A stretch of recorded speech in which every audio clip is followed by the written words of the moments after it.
नमस्कार, मैं आशनी दीक्षित और आप देख रहे हैं इंडिया वॉइस और स्वागत है आपका देवभूमि समाचार में। बुलेटिन की शुरुआत करेंगे एक बड़ी अहम जानकारी के साथ। देहरादून से आपको बड़ी जानकारी बता रहे हैं, जहां पर मुख्यमंत्री धामी आज दिल्ली के दौरे पर रहेंगे। यह अहम जानकारी आपको बता रहे हैं, जहां पर मुख्यमंत्री पुष्कर सिंह धामी का आज दिल्ली दौरा है। बताते चले कि केंद्र रेल मंत्री के साथ रेल परियोजनाओं को लेकर बड़ी बैठक करेंगे सीएम धामी। आपको बता दें कि दोपहर 1 बजे दिल्ली के लिए रवाना होंगे सीएम। वहीं आपको बता दें कि दोपहर बाद 4:30 बजे रेल भवन में इनकी बैठक होगी। राज्य को मिल सकती है रेल से संबंधित बड़ी सौगात।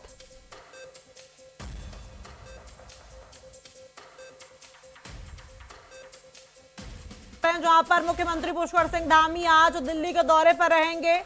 इसी दौरान वो केंद्रीय गृह मंत्री के साथ राज्य में चल रही रेल परियोजनाओं को लेकर महत्वपूर्ण बैठक करेंगे।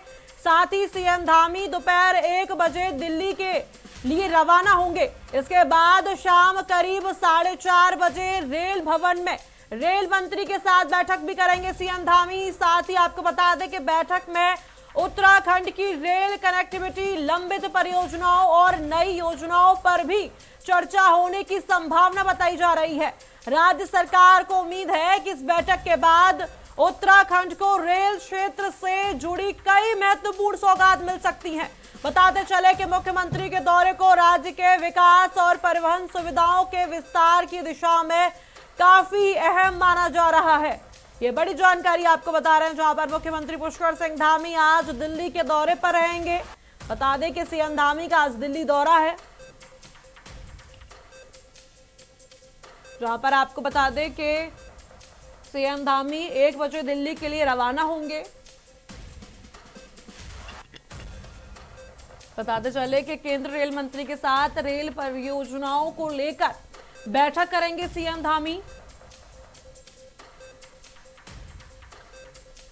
मुख्यमंत्री पुष्कर सिंह धामी का दिल्ली आज दौरा है।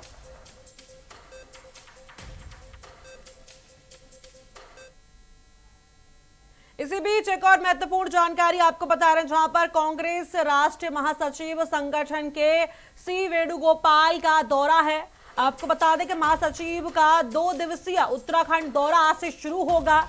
बता दें कि 9 से 10 जुलाई को विभिन्न बैठक करेंगे सी वेणुगोपाल। वहीं आपको बता दें कि संगठन को मजबूत करने को लेकर भी इस दौरान बातचीत होगी। ये बड़ी और अहम जानकारी आपको बता रहे हैं, जहां पर कांग्रेस के राष्ट्रीय महासचिव संगठन के सी वेणुगोपाल का 2 दिवसीय उत्तराखंड दौरा है। आपको बता दें कि उनका 2 दिवसीय उत्तराखंड दौरा आज से शुरू हो गया है। अपने दौरे के दौरान वो 9 से 10 जुलाई को पार्टी की कई महत्वपूर्ण बैठकों में शामिल होंगे। इन बैठकों में प्रदेश कांग्रेस संगठन को मजबूत करने, वहीं आपको बता दें कि आगामी कार्यक्रमों की रणनीति और पार्टी की गतिविधियों को लेकर चर्चा की जाएगी। केसी वेणुगोपाल प्रदेश पदाधिकारियों, वरिष्ठ नेताओं और कार्यकर्ताओं के साथ सीधा संवाद करेंगे। यह अहम जानकारी आपको बता रहे हैं कि दौरे का मुख्य उद्देश्य संगठनात्मक ढांचे और प्रभावी बनाना है तथा जमीनी स्तर पर पार्टी की सक्रियता बढ़ाना है। बताते चले कि कांग्रेस नेतृत्व को उम्मीद है कि इस दौरे से राज्य में संगठन को नई दिशा और मजबूती मिलेगी। ये आपको अहम जानकारी बता रहे हैं।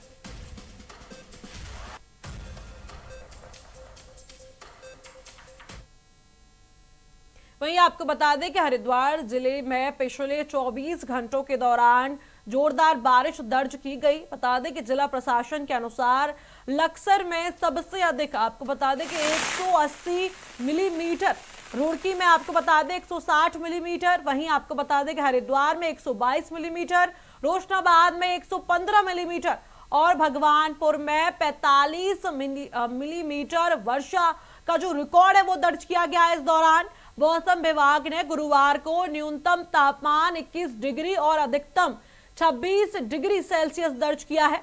बता दें आपको कि भीमगढ़ बैराज पर सुबह 8 बजे गंगा का जल स्तर आपको बता देते हैं कि 291.10 मीटर रहा, जो चेतावनी और खतरे के स्तर से नीचे है। प्रशासन हालात पर नजर बनाए हुए है। ये आपको जानकारी बता रहे हैं हरिद्वार से।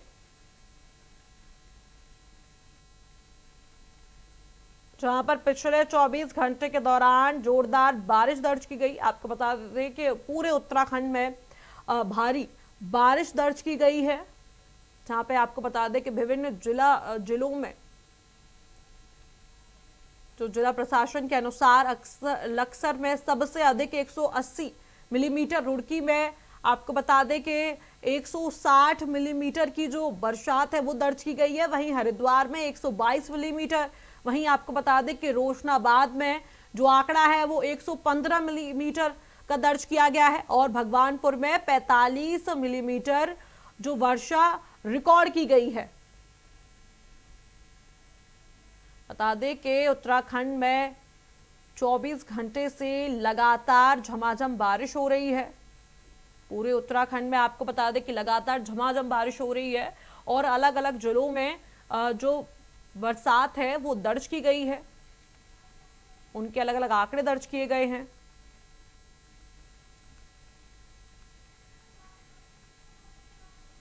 बता दें कि आईएमडी ने गुरुवार को न्यूनतम तापमान 21 डिग्री और अधिकतम 26 डिग्री सेल्सियस दर्ज किया है। बताते चले कि भीमगौड़ा बैराज पर सुबह 8 बजे गंगा का जलस्तर जो है वो 291.10 मीटर रहा, जो चेतावनी और खतरे के स्तर से नीचे है। बता दें कि प्रशासन हालात पर नजर बनाए हुए है।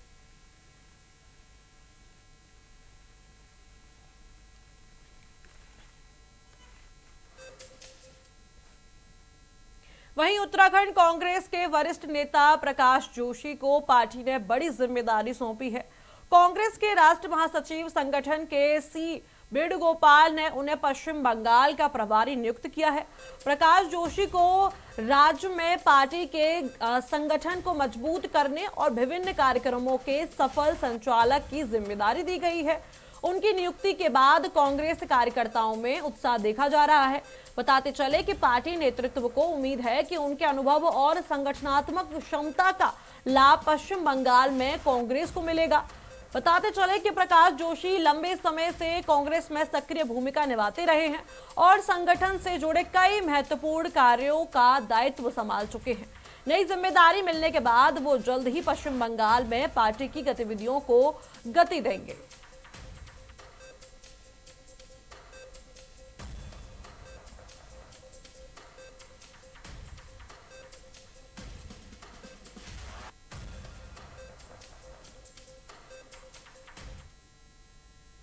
वहीं उत्तराखंड कांग्रेस की वरिष्ठ नेत्री प्रदेश प्रवक्ता गरिमा दसूनी ने एक बार फिर कैग रिपोर्ट का हवाला देते हुए राज्य की बीजेपी सरकार पर जुबानी हमला बोला है। बता दें कि बीजेपी सरकार पर गरजते हुए कांग्रेस नेत्री ने कहा कि टनकपुर डिपो में भी लगभग 3 करोड़ से ज्यादा वित्तीय अनियमितताएं मिली हैं, जो प्रमाण है कि सरकार भ्रष्टाचार में डूबी हुई है।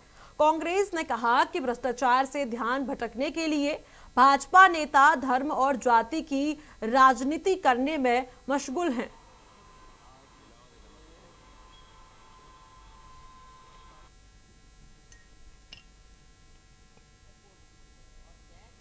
एक अच्छी क्रेडिबिलिटी वाली, विश्वसनीयता वाली एजेंसी है और उन्होंने अगर ये कहा है कि टनकपुर रोडवेज में निर्माण कार्यों में 3.25 करोड़ का बड़ा घोटाला हुआ है, तो इसका मतलब यत्र तत्र सर्वत्र आकंठ डूबी हुई है धामी सरकार, उसके मंत्री, उसके विभाग भ्रष्टाचार में, और लगातार हमको घुट्टी पिलाई जा रही है कि ये जीरो टॉलरेंस की सरकार है। तो कुल मिलाकर कैग एक नहीं कई भ्रष्टाचार उजागर कर चुका है, लेकिन धामी जी को तो सांप्रदायिक ध्रुवीकरण से फुर्सत नहीं है, तो वो प्रदेश को कितना भी दीमक लगते रहे उससे उनको कोई वास्ता नहीं है। अपनी कुर्सी बची रहनी चाहिए और ये जो नफरती भाषण हैं वो चलते रहने चाहिए। बाकी प्रदेश को जो दावे और वादे किए गए थे सत्ता प्राप्ति से पहले, आज हालात ये हैं कि सर्वाधिक यदि भ्रष्टाचार किसी के कार्यकाल में हुआ है तो वो धामी राज है। वहीं विकासनगर में जनसंघर्ष मोर्चा ने महिला सशक्तिकरण और बाल विकास मंत्री रेखा आर्य पर गंभीर आरोप लगाए हैं। मोर्चा का कहना है कि प्रदेश के आंगनबाड़ी केंद्रों में घटिया गुणवत्ता के सैनिटरी नैपकिन पैड और आपको बता दें कि वेंडिंग मशीनें उपलब्ध कराई गई हैं। वहीं मंत्री पर कमीशनखोरी और सरकारी धन के दुरुपयोग के आरोप भी लगाए गए हैं। बताते चले कि विकास नगर में आयोजित पत्रकार वार्ता में जनसंघर्ष मोर्चा के अध्यक्ष रघुनाथ सिंह नेगी ने आरोप लगाया कि प्रदेश भर के आंगनबाड़ी केंद्रों में महिलाओं और किशोरियों को वितरित किए जा रहे सैनिटरी नैपकिन पैड गुणवत्ता मानकों पर खरे नहीं उतरते। मोर्चा ने यह भी आरोप लगाया कि आंगनबाड़ी केंद्रों में लगाई गई सैनिटरी पैड वेंडिंग मशीनें उपयोग में नहीं आ रही हैं और सरकारी धन की बर्बादी साबित हो रही है। उनका दावा है कि अधिकांश महिलाएं और किशोरियां इन पैडों का इस्तेमाल नहीं करना चाहती, जिसके कारण कई आंगनबाड़ी कार्यकर्ताओं को अपने वेतन से इसकी भरपाई करनी पड़ रही है। उनका सेफ्टी फीचर्स क्या है, इन तमाम चीजों को कोई पूछने वाला आंगनबाड़ी केंद्रों के माध्यम से। वहीं मौसम विभाग ने उत्तराखंड के कई जिलों के लिए अगले 3 घंटों के दौरान ऑरेंज अलर्ट जारी किया है। आज भी अल्मोड़ा, बागेश्वर, चमोली, देहरादून, हरिद्वार, पौड़ी, गढ़वाल, रुद्रप्रयाग, टिहरी, गढ़वाल और उत्तरकाशी में कुछ स्थानों पर तेज बारिश की संभावना जताई जा रही है। बता दें कि इस दौरान बिजली चमकने के साथ आंधी, तूफान और तेज से बहुत तेज बारिश हो सकती है। गंगोत्री, यमुनोत्री, केदारनाथ, बद्रीनाथ, रुड़की, लक्सर और कोसानी समेत आसपास के क्षेत्रों में मौसम खराब रहने की संभावना बताई जा रही है। प्रशासन ने लोगों से सतर्क रहने और अनावश्यक यात्रा से बचने की अपील की है।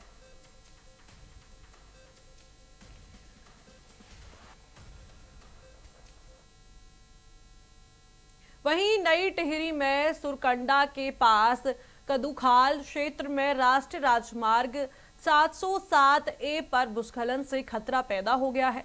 बताते चले कि बुधवार शाम हुए इस हादसे के बाद 2 रेस्टोरेंट, आसपास के खोखे और श्रमिकों की झुग्गियों को सुरक्षा के लिहाज से खाली करा दिया गया है। भूस्खलन की चपेट में आने से एक पुराना खाली भवन भी क्षतिग्रस्त हो गया है। जिला आपदा प्रबंधन अधिकारी ब्रजेश भट्ट ने बताया कि प्रभावित क्षेत्र में तत्काल सुरक्षा व्यवस्था की जाए और प्रारंभिक जांच में सामने आया कि होटल निर्माण के लिए की जा रही खुदाई के कारण पहाड़ी का हिस्सा कमजोर होकर दरक गया, जिससे भूस्खलन हुआ। प्रशासन मामले की जांच कर रहा है।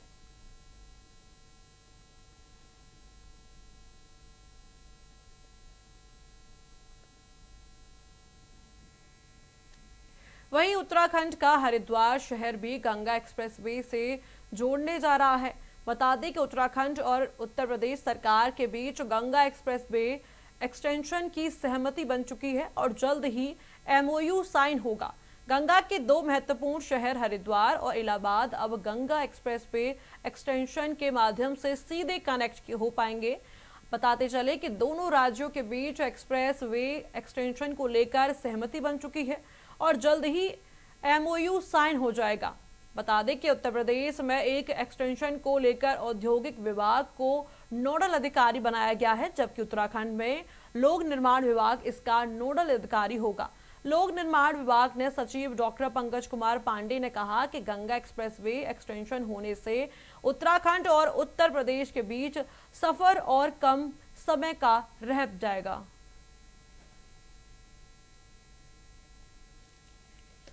एक्सप्रेसवे जो उत्तर प्रदेश सरकार ने मेरठ से इलाहाबाद के लिए बनाया था, उसमें हमारे प्रदेश के माननीय मुख्यमंत्री जी ने रिक्वेस्ट की थी माननीय मुख्यमंत्री जी उत्तर प्रदेश से। उसी के क्रम में ये एक एक्सटेंशन उसका हम लोगों ने स्वीकृत कराया है।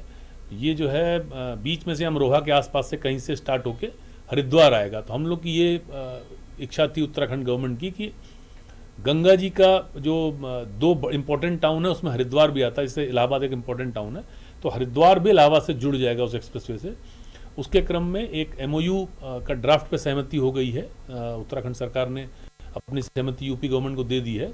अब उसमें उसकी साइनिंग होनी है, तो उसमें दोनों माननीय मुख्यमंत्री जी आपस में डिसाइड करेंगे कि कब साइनिंग होनी है और कहाँ पे होनी है। उसके बाद उसका बाकी प्रोसेस शुरू हो जाएगा। जो होमवर्क करना है कि कितना लैंड एक्विजिशन होना है, क्या अलाइनमेंट होगा, कितनी यूटिलिटी है, उस पर पूरा काम किया जा चुका है। उत्तर प्रदेश सरकार की तरफ से इंडस्ट्री डिपार्टमेंट इसका नोडल है और उत्तराखंड की तरफ से पीडब्ल्यूडी नोडल है। तो हम लोग इसको प्रयास कर रहे हैं कि इसी साल में इसका काम प्रारंभ करें और बहुत जल्दी, इस कुंभ में तो नहीं लेकिन निश्चित रूप से आगे आने वाले समय में इसको हम कनेक्ट करेंगे। और मैं ये भी बताना चाहूँगा कि गंगा एक्सप्रेसवे के बनने से जो एक्सटेंशन बन रहा है हरिद्वार का, इससे जेवर एयरपोर्ट भी जो है हमारे लिए पहुँचना बहुत आसान हो जाएगा। अब बात करेंगे मसूरी की, जहां पर लगातार हो रही बारिश के बीच बुधवार की देर शाम को अपर माल रोड स्थित बेकरी हिल के पास अचानक एक विशाल पेड़ सड़क पर गिर गया। बता दें कि पेड़ की चपेट में एक कार और 3 स्कूटी आ गई। गनीमत रही कि घटना के समय वाहनों में कोई सवार नहीं था, जिससे बड़ा हादसा टल गया। बताते चले कि पेड़ गिरते ही अपर माल रोड पर यातायात पूरी तरीके से ठप हो गया और दोनों ओर वाहनों की लंबी कतार लग गई। सूचना मिलते ही मसूरी पुलिस, फायर सर्विस और वन विभाग की टीम मौके पर पहुंची। संयुक्त अभियान चलाकर कटर मशीन से पेड़ को काटकर हटाया गया, जिसके बाद यातायात सुचारू कराया गया। बताते चले कि फायर सर्विस के अधिकारी प्रदीप कुमार ने बताया कि त्वरित कार्रवाई करते हुए पुलिस और वन विभाग के सहयोग से कुछ ही समय में सड़क से पेड़ हटाकर मार्ग खोल दिया गया।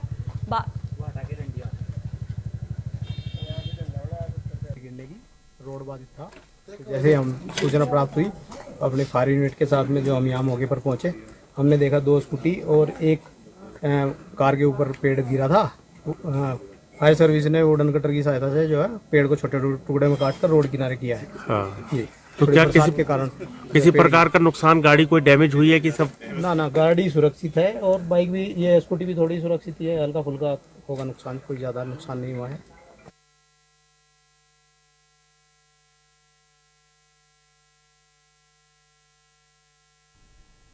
वहीं उत्तराखंड के हरिद्वार और पौड़ी गढ़वाल जिले के लिए मौसम विभाग ने रेड अलर्ट जारी किया है। 9 जुलाई 2026 को सुबह 8:24 से आपको बता दें कि 11:24 तक अगले 3 घंटों के दौरान लक्सर, मंगलोर, खानपुर, गुमखाल, आपको बता दें कि दुगड़ा, कोटद्वार, देवराना और आसपास के इलाकों में भारी से बहुत भारी बारिश की संभावना जताई जा रही है। प्रशासन ने लोगों से सतर्क रहने, अनावश्यक यात्रा से बचने और नदी नालों के किनारे नहीं जाने की अपील की है। स्थानीय प्रशासन और आपदा प्रबंधन टीमें किसी भी आपात स्थिति से निपटने के लिए अलर्ट मोड पर है।